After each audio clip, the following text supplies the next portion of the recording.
এই মাত্র আমি মামলার ইয়েটা পেলাম, এজাহারের কপিটা, মামলাটা হয়েছে, শেষ পর্যন্ত আমি মামলাটা করতে পেরেছি। কত ঘন্টা পরে মামলাটা? আমি গতকাল সন্ধ্যে 6টায়, আমার মা ক্যান্সারের পেশেন্ট, আমার ছোট বোন, ওর আজকে পরীক্ষা, ওদেরকে নিয়ে সন্ধ্যা 6টায় আসছি। আর এখন কয়টা বাজে? 2টা বোধহয় বাজে। ঘটনা হচ্ছে শুক্রবার দিন 29 নভেম্বর আমাকে ঢাকা ক্লাবের রেস্টুরেন্টের মধ্যে মোয়াজ, হাসান আরিফের ছেলে, আমাকে চাকু দিয়ে আঘাত করে হত্যার উদ্দেশ্যে, আমাকে মেরে ফেলতে চায়। তার কারণটা হচ্ছে সে আমাকে এই গত 3 বছর তার সাথে ডিভোর্স হওয়ার পরও সে আমাকে যৌন নির্যাতন করেছে অনেকবার। আমি যখন পেরেছি তখন থামিয়েছি, যখন পারি নাই স্বীকার হয়েছি। এটা আমার ব্যর্থতা বা তার সার্থকতা, যেটি আপনারা বলেন।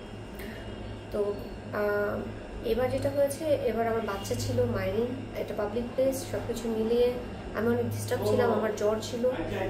তো আমি ওকে বারণ করছিলাম যে আমি ড্রিঙ্ক করবো না। তারপরে ওয়েটাররা, ভাগ্যেস ওয়েটারদেরকে বলছিল যে ও একটা জিন অর্ডার করেছিল। তখন ওয়েটার বলছে, সরি স্যার, আজকে তো ফ্রাইডে, আমরা ড্রিঙ্কস লিকার ফ্রাইডেতে সার্ভ করি না। তখন ও আমার উপরে ছুটে যায়, ছুটে গিয়ে সামনে যে ডেস্কের সামনে যে চাকুগুলো থাকে, ওখানে একটা চাকু নিয়ে আমাকে স্ট্রাইক করে।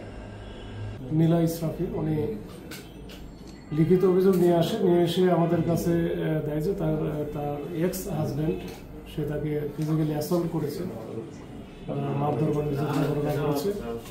এরকম আর এটা ঢাকা ক্লাবের একটা ঘটনা, আরও 2 দিন আগের ঘটনা। তো এইটাকে কেন্দ্র করে আমরা তার ওটা নিয়ে আমরা একটু যাচাই করার চেষ্টা করেছি, এবং একটু সময় গেছে।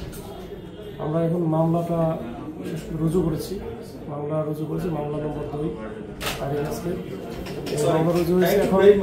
এখন তদন্ত চলতেছে। Thank you.